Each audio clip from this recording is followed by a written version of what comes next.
ముందుగా నాకు ఈ అవకాశం ఇచ్చిన డేవిడ్ పాస్టర్ గారికి, సిస్టర్ లిల్లీ గారికి హృదయపూర్వకమైన వందనాలు. మళ్ళీ ఈ రీతిగా మీ అందరినీ కలుసుకోవడం నాకు చాలా సంతోషంగా ఉంది. మరి 10 days బ్యాక్ సిస్టర్ గారు కాల్ చేసి దేవుడు నా హృదయంలో ఒక అంశాన్ని ఉంచారండి. యేసు ప్రభు చెప్పిన ఉపమానముల గురించి బోధించాలనుకుంటున్నాను. మరి అందులో భాగంగా మీరు కూడా ఒక అంశాన్ని పంచుకోవాలని నేను ఆశపడుతూ ఉన్నానని సిస్టర్ గారు కాల్ చేసి చెప్పారు. సరే, నేను సంతోషంగా దేవుని పనిలో వాడబట్టం అది దేవుని చిత్తం కనుక, అది మన ఒక బాధ్యత కనుక నేను సంతోషంగా యాక్సెప్ట్ చేశాను. అయితే ఈరోజు నేను చెప్పాలనుకున్న ఉపమానం చేపలు పట్టిన వాళ్ళ యొక్క ఉపమానం గురించి మనం ఈరోజు ధ్యానించుకుందాము. యేసు ప్రభు ఆయన అనేక విషయాలు ఉపమాన రీతిగా బోధించినప్పుడు ఈ చేపలు పట్టే ఉపమానం గురించి ఆయన ఎందుకు చెప్పాడు, ఎట్లా బోధించాడు, అసలు ఈ చేపలు పట్టిన ఉపమానం అనే ఉదాహరణ ఆయన ఎందుకు తీసుకున్నాడు అంటే, యేసు ప్రభు పక్కనున్న శిష్యులలో అనేక మంది జాలరులు ఉన్నారు కాబట్టి వాళ్ళకి అర్థమైనట్లుగా ఆ రీతిలో ఆయన ఈ ఉదాహరణను తీసుకొని ఇది పరలోక రాజ్యం యొక్క స్వభావాన్ని, మరి అంతిమ దినాలలో పరలోక రాజ్యం యొక్క తీర్పు ఎలా ఉండబోతుంది అనేది ఈ ఉపమానం మనకి తెలియజేస్తుంది. మత్తయి సువార్త 13వ అధ్యాయము 47వ వచనం నుండి 50 వచనాల వరకు చదువుకుందామండి. ఎవరైనా చదివి కొంచెం హెల్ప్ చేయండి.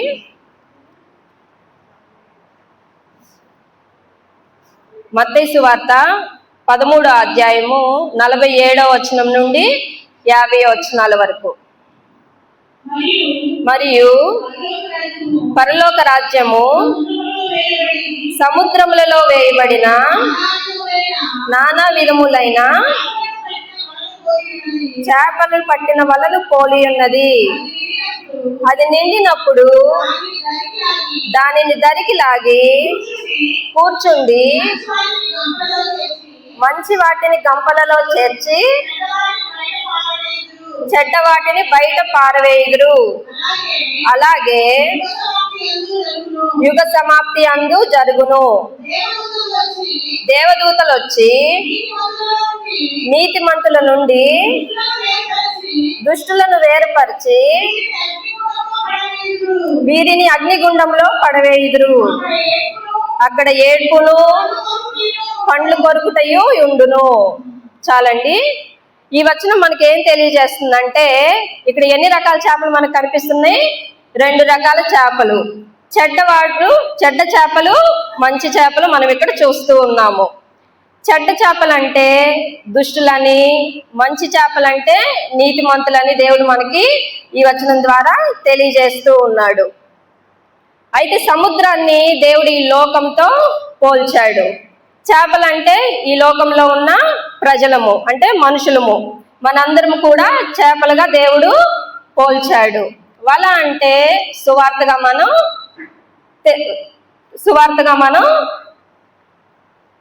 తెలుసుకోవచ్చు. అయితే సముద్రం అనే ఈ లోకంలోనికి సువార్త అనే వల వేయబడింది. ఈ సువార్త అనే వలలో ఎంతమంది చేపలు అంటే ఎంతమంది ఈ లోకంలో పట్టుబడ్డారు, ఎంతమంది ఉన్నారు, ఆ చేపలు ఏ రీతిగా దేవుని రాజ్యంలోకి చేరాలి అనే దాని గురించి మనం తెలుసుకుందాం. సముద్రంలో చాలా రకరకాలైన చేపలు ఉన్నాయి. దేవుడు అంటున్నాడు ఈ సృష్టిని గురించి ఆలోచించమంటున్నాడు. ఆయన కార్యాలు తెలుసుకోవడానికి చేపలు ఆయన కార్యాలు వివరిస్తాయి అని దేవుడు చెప్తూ ఉన్నాడు. యోబు గ్రంథం 12వ అధ్యాయము 8వ వచనం ఒకసారి గమనించినట్లయితే, యోబు 12:8వ వచనం, భూమిని గూర్చి ధ్యానించిన ఎడల అది నీకు బోధించును, సముద్రంలోని చేపలు నీకు దానిని వివరించును. సముద్రంలో చేపలు ఏం చేస్తాయి అంట? దేవుని చేసిన కార్యాలు, ఆయన గొప్పతనాన్ని వివరిస్తాయి అంట. మనం ఇప్పుడు సముద్రంలో వెళ్ళి ప్రతి చేపను మనం అడగలేం కదండి. అందుకే ప్రత్యేకంగా దేవుడు మన కొరకు బైబిల్లో 4 చేపల్ని మనకి చూపిస్తూ ఉన్నాడు. అయితే మొట్టమొదటి చేప యోనా గ్రంథము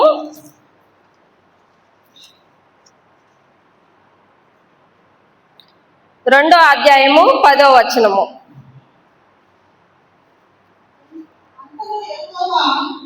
అంతలో యెహోవా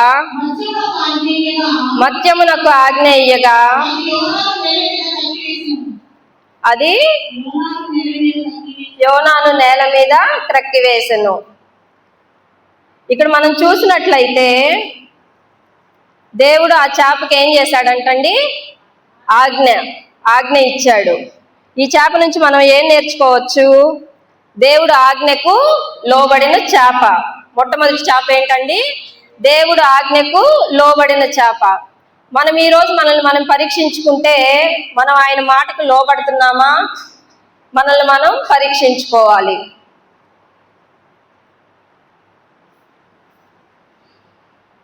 అదే యోనా గ్రంథం 1వ అధ్యాయము 17వ వచనం కనుక చూసినట్లయితే,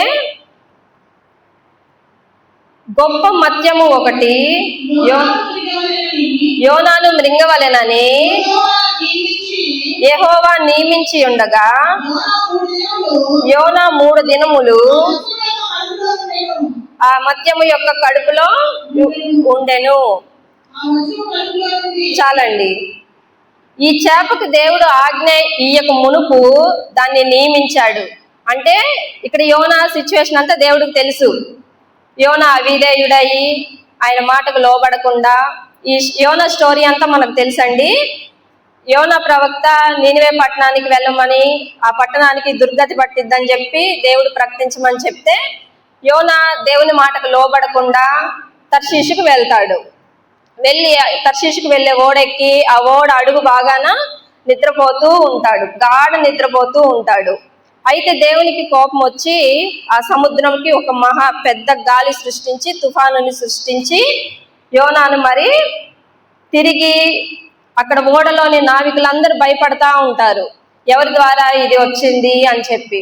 అప్పుడు వాళ్ళల్లో ఒక నావికుడు వచ్చేసి యోనా దగ్గరికి వచ్చి, ఎవరి వల్ల ఇంత ప్రమాదకరం జరుగుతూ ఉంటే నువ్వు ఎట్లా నిద్రపోతా ఉన్నావు, నువ్వు లేచి నీ దేవుడికి ప్రార్థించు అని చెప్పినప్పుడు అప్పుడు యోనా చెప్తాడు, నా వల్లనే ఇదంతా వచ్చింది, నన్ను తీసుకెళ్లి సముద్రంలో మీరు పడవేసినట్లయితే మీరు సేఫ్గా ఉంటారని చెప్పి యోనా చెప్తాడు. వాళ్ళు ఆ రీతిగా చేసినప్పుడు ఆ ప్రాబ్లం రాకముందే దేవుడు ఒక చేపని నియమిస్తాడు. ఆ చేపకు ఆజ్ఞాపించగా యోనాను అది 3 దినముల తర్వాత యేసుప్రభు ఆజ్ఞాపించినట్లు అది ఆ సముద్రము ఒడ్డున యోనాను క్రక్కివేస్తుంది. ఈ చేప నుంచి మనం ఏం నేర్చుకోవాలంటే, ఈ చేప ఏ రీతిగా అయితే దేవుని ఆజ్ఞకు లోబడిందో అదే రీతిగా దేవుని మాటకు మనం కూడా లోబడాలి. మనకి ఎన్నో సమస్యలు ఉంటాయి, ఎన్నో ఇబ్బందులు ఉంటాయి, మన ప్రతికూల పరిస్థితులు, అది ఫైనాన్షియల్ సిచ్యువేషన్స్ అవ్వచ్చు, అనారోగ్య సమస్యలు అవ్వచ్చు, ఏదైనా మనము ఆయన ఆజ్ఞకు లోబడి ఆయన ఆజ్ఞకు కట్టుబడి ఉన్నట్లయితే ఆ సమస్య కంటే ముందుగా పరిష్కారాన్ని ఆయన నియమించి ఉన్నాడు అనే విశ్వాసంతో మనం ముందుకు వెళ్ళాలి. అదే రీతిగా 2వ చేపను మనం చూద్దాము. మత్తయి సువార్త 17వ అధ్యాయము 27వ వచనంలో మనం 2వ చేపను చూద్దాం. అయినను మనము వారికి అభ్యంతరము కలుగు చేయకుండానట్లు నీవు సముద్రమునకు పోయి గాలము వేసి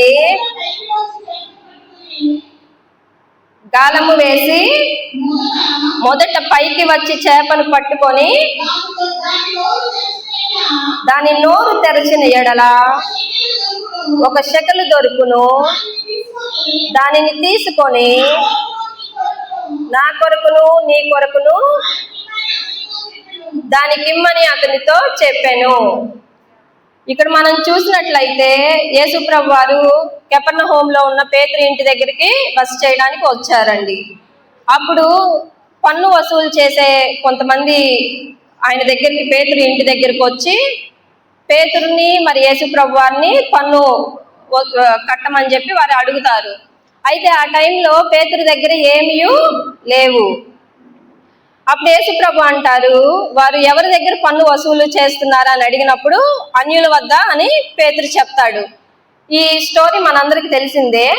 అయితే వారికి అభ్యంతరము కలుగు చేయకుండానట్లు నీవు వెళ్ళి గాలము వేసి మొదట వచ్చిన చేపను, మీకు ఇక్కడ ఇచ్చిన ప్రింట్ లో చూడండి, పేపర్స్ లో మొదటి వచ్చిన చేపను పట్టుకొని దాన్ని నోరు తెరచి అందులో ఒక షెకెలు దొరుకుతుంది. అది తీసుకొని నీ కొరకును నా కొరకును వారికి ఇవ్వమని, ఆ పన్ను వసూలు చేసే వారికి ఇవ్వమని దేవుడు చెప్తాడు. మరి ఇక్కడ ఈ దాసరిపాలెం ఫ్లాట్స్ లో కూడా మరి పన్ను కడతా ఉన్నాం మనం. యేసు ప్రభు వారే కట్టినప్పుడు మనం కూడా న్యాయంగా కట్టాలి. పన్ను కట్టిన వాళ్ళందరికీ దేవుడు ఇక్కడ ఫ్లాట్లు ఇచ్చును గాక. అయితే ఇక్కడ వారు దాన్ని దాటి వేయకుండా ఆ మాటకి లోబడి యేసు ప్రభు వారు చెప్పిన రీతిగా ఈ పేతురు చేసి వారికి పన్ను వసూలు చేసినట్టుగా, వారికి పన్ను చెల్లించినట్టుగా మనం ఇక్కడ చూస్తూ ఉన్నాము. ఈ చేప దేవునికి ఉపయోగపడిన చేప, యేసు ప్రభు అవసరతను తీర్చిన చేప. మనం ఈరోజు ఆయన అవసరతను తీరుస్తున్నామా? ఆయన అవసరతలు అంటే ఆయనకి ఏదో డబ్బులు ఇచ్చేసో లేకపోతే అవేం మన నుంచి దేవుడు కోరుకోవట్లేదు, కానీ మన సమయాన్ని ఆయన కోరుకుంటూ ఉన్నాడు, మన ప్రార్థనను ఆయన కోరుకుంటూ ఉన్నాడు. అయితే మనము రోజులో ఎంతసేపు దేవుడికి మన సమయాన్ని ఇస్తూ ఉన్నాము? మనకున్న ప్రాబ్లమ్స్ని బట్టి ఎంత మనకి తీవ్రంగా ఉందో మన ప్రాబ్లమ్స్, అంతకు మించి మనము ప్రేయర్ చేయాలి. మన ప్రాబ్లమ్స్ ఈ లెవెల్లో ఉంటే మనం ఈ లెవెల్లోనే ప్రేయర్ చేస్తే మనం జవాబులు చూడలేము. అంతకు మించి ఉజ్జీవంగా, అంతకు మించి బలంగా మనం ప్రార్థన చేసినప్పుడే మనము జవాబులు పొందుకుంటూ ఉంటాము. ఫస్ట్ చేప ఏంటిదండి? దేవుని ఆజ్ఞకు లోబడిన చేప. మరి రెండో చేప దేవుని అవసరతను తీర్చిన చేప, దేవుని కొరకు పని చేసిన చేప. మరి మూడో చేపను మనం చూద్దాము. యోహాను సువార్త 21వ అధ్యాయము 9వ వచనము. యోహాను సువార్త 21వ అధ్యాయము. వారి దిగి దరికి రాగానే అక్కడ నిప్పులను, వాటి మీద ఉంచబడిన చేపలను, రొట్టెయు కనబడెను. చాలండి.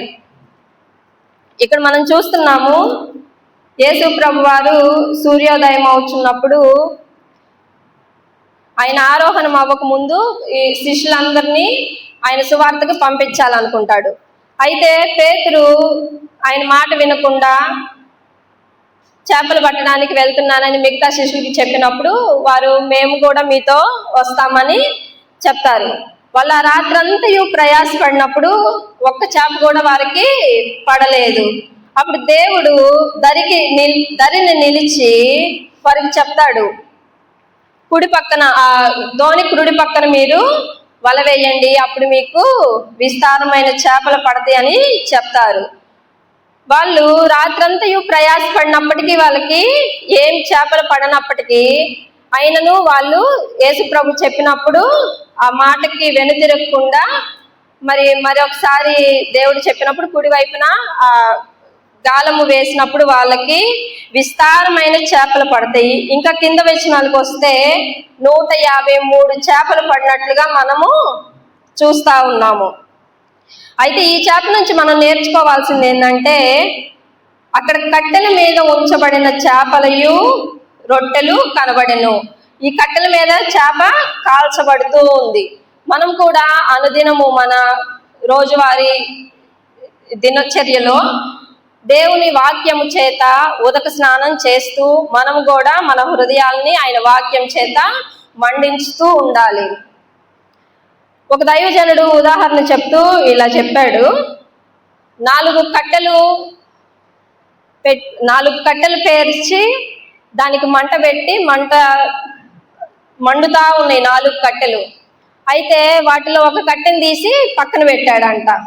పక్కన పెట్టినప్పుడు అది కొంతసేపటికి అది ఏమైపోయింది, చల్లారిపోయింది. అప్పుడు ఆయన చెప్తూ అన్నాడు, మనం కూడా ఆయన వాక్యము, సంఘము, సంఘ సహవాసం అనేది మనకి ఉంటేనే మనము కూడా ఎప్పుడు మండుతా ఉంటాము. లేదంటే కొన్ని రోజులు వచ్చి కొన్ని రోజులు, కొంతమంది అకేషనల్ గా వస్తూ ఉంటారు చర్చికి, ఏదైనా పండుగలప్పుడు అట్లా కనిపిస్తూ ఉంటారు. ఆ రీతిగా వస్తే మనం కూడా పక్కన పెట్టిన కట్టె వలె ఆరిపోతాము అని ఈ చేప ద్వారా మనం కూడా నేర్చుకోవచ్చు. ఈ కాలిన చేప వలె మన హృదయాలు కూడా ఎప్పుడు ఆయన వాక్యం చేత రగిలిస్తూ ఉండాలి. ఎప్పుడు చర్చికి వెళ్ళాలా, నాకు వాక్యం తెలుసు, ప్రార్థన తెలుసు, ఇంట్లోనే చేసుకుంటే సరిపోతుంది కదా అంటే అది అవ్వదు. అందులో ఇప్పుడు ఇక్కడున్న సంఘము మీరు ఎంతో అదృష్టవంతులు. మీ కొరకు సిస్టర్ గారు మరి బ్రదర్ గారు ఎంతో ప్రయాసపడి విన్న వాక్యాన్ని వ్యర్థం కాకుండా మరి వాళ్ళు ఇట్లా ప్రింట్లు తీసి మర్చిపోకుండా మీకు అర్థమయ్యే రీతిగా ఉండాలని చెప్పి మరి ఎంతో ప్రయాసపడుతూ ఉన్నారు. ఇటువంటి మరి దైవజనులు కూడా ఉండటం మనకి ఎంతో ఆశీర్వాదకరం. మీరు సంఘానికి ఎప్పుడైతే ఏ రీతిగా అయితే కట్టుబడి ఉంటారో, ఆ సంఘ కార్యక్రమాల్లో ఏ రీతిగా అయితే పాల్గొంటారో, సంఘం దీవించే కొలది మీరు కూడా దీవించబడతారు. సంఘం ఆశీర్వదించే కొలది మీరు, మీ కుటుంబాలు, మీ పిల్లలు, వారి పిల్లలు కూడా ఆశీర్వదింపబడుతూ ఉంటారు. అందుకే ఎప్పుడు మనము ఒక సంఘానికి కట్టుబడి సంఘ క్రమాన్ని అలవర్చుకొని క్రమంగా మనం జీవిస్తూ ఉండాలి. అప్పుడే మనం ఈ చేప వలె మండుతూ దేవునికి ఉపయోగకరంగా మనం ఉంటాము. ఫస్ట్ చేప ఏంటిదండి? దేవుని ఆజ్ఞకు లోబడిన చేప. మరి రెండవ చేప ఆయన అవసరతను తీర్చిన చేప. మూడవ చేప కాల్చిన చేప. ఆ చేప వలె మనం కూడా దేవుని వాక్యంతో కాల్చబడుతూ మండుతూ ఉండాలి. మరి నాలుగో చేపను చూద్దాము.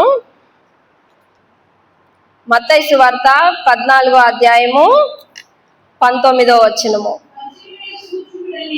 పచ్చిక మీద కూర్చుండుడని జనులకు ఆజ్ఞాపించి ఆ 5 రొట్టెలను 2 చేపలను పట్టుకొని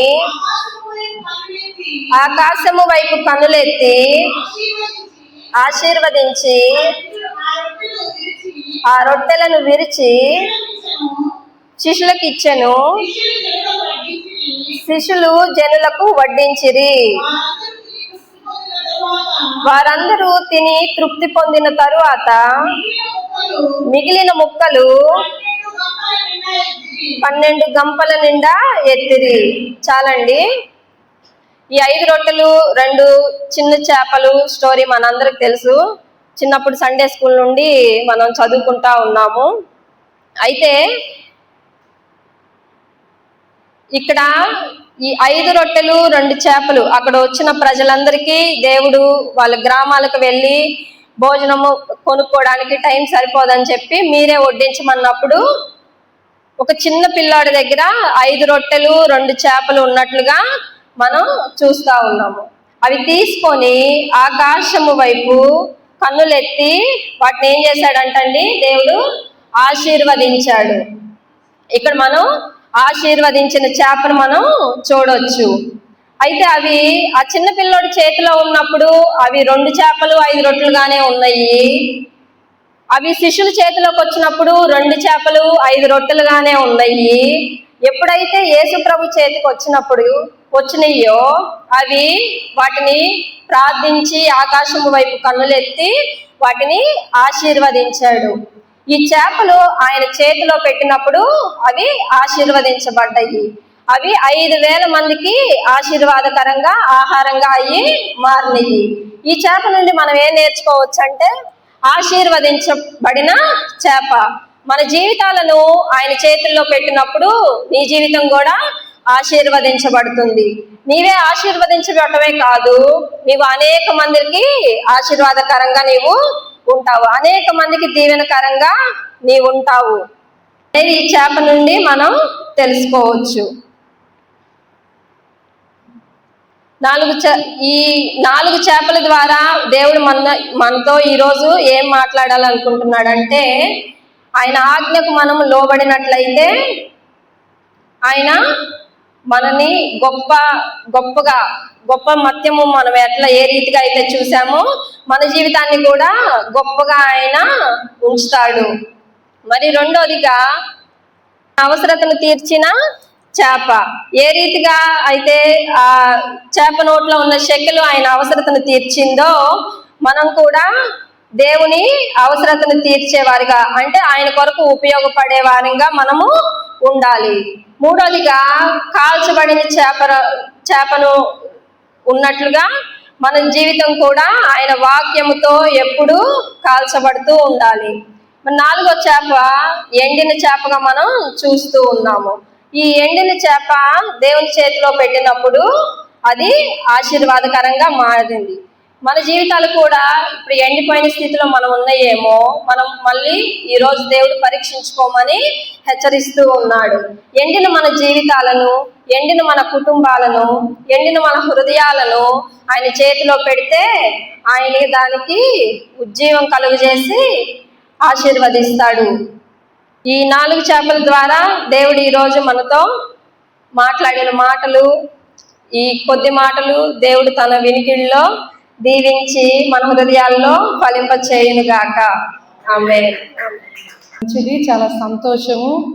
సహోదరి చాలా అద్భుతంగా దేవుని మాటల్లో వివరణ ఇచ్చింది. ఇక్కడ సముద్రములో వల వేసినప్పుడు నానా విధమైన చేపల్లో ఆ వలలోకి నానా విధమైన చేపలే చిక్కినాయి, కానీ గంపలోకి వేయబడి మాత్రం మంచి చేపలు గంపలో నుంచి వేరుపరిచిన చెడ్డ చేపల్లాగా మనం ఉండకూడదు. దేవదూతలు వచ్చి మంచి చేపలను ఎలాగైతే నీతిమంతుల్లోంచి దుష్టులను వేరుపరుస్తారో, నీవు నీతిమంతులుగా మంచి చేపగా ఉంటే, మంచి చేపకుండే 4 లక్షణాలు సహోదరి చాలా అద్భుతంగా వివరించింది. మొదటి చేపకి ఏ లక్షణం ఉంటుంది? లోబడే తత్వము కలిగిన చేప, దేవుని మాటకు లోబడే చేప. రెండవది యేసు ప్రభు పరిచర్యకు, యేసు ప్రభు అవసరానికి పనికొచ్చిన చేప. అట్లానే యేసు ప్రభు, అందుకని యేసు ప్రభు తండ్రి చిత్తాన్ని చేస్తున్నప్పుడు యేసు ప్రభుకి అవసరమైనవి ఎన్నో, అంటే దోణి అవసరమైతే దోణినిచ్చారు, ఇంటి అవసరమైతే ఇంటినిచ్చారు. యేసు ప్రభు అవసరానికి గాడిద అవసరమైతే యజమానుని గాడిద అవసరం అన్నారు. అలానే దేవుడి అవసరతను తీర్చిన చేప వలె ఉండాలి. మూడవది దేవుని వాక్యము చేత కాల్చబడి శుద్ధి చేయబడి ఉదక స్నానము చేయబడినట్లుగా ఉండాలి. అప్పుడు దేవుని చిత్తాన్ని పరిపూర్ణంగా మన జీవితంలో నెరవేర్చబడటానికి సిద్ధ మనసులుగా మనం మార్చబడతాం. 4వ చేప ఆశీర్వదించబడిన చేప. దేవుని చేతిలోనికి ఒక వ్యక్తి వచ్చి ఆ విరవబడినప్పుడు ఆశీర్వదించబడి అనేక మందికి ఆశీర్వాదకరంగా మారే చేప. ఈ 4 లక్షణాలు ఒక మంచి చేపకుంటాయి. ఆ మంచి చేప అంత్య దినముల్లో దేవదూతలు వచ్చినప్పుడు నీతిమంతుల జాబితాలో చేర్చబడతారు. ప్రియమైన దేవుని బిడ్డలారా, ఈ ఉపమానము ఏమి తెలియపరుస్తుంది? అంత్య దినముల్లో ఎలాగైతే గోధుమలు గురుగులు ఉపమానములో నుంచి గోధుమలు ఎలాగైతే గురుగులు వేరుపరిచి గోధుమలు కొట్టులోకి చేర్చబడతాయో, అలానే మంచి చేపలు వేరుపరిచి దేవుని యొక్క రాజ్యములోనికి, నీతిమంతులు దేవుని రాజ్యములోనికి చేర్చబడతారు. ఈరోజు నువ్వు మంచి చేపగా ఉన్నావా? మంచి చేపగా ఉంటే ఈ 4 లక్షణాలు నీలో ఉన్నాయా? మంచి చేపగా లేకపోతే జాగ్రత్త సుమ, నువ్వు విసిరివేయబడే స్థితిలో ఉంటే జాగ్రత్త పడాలి.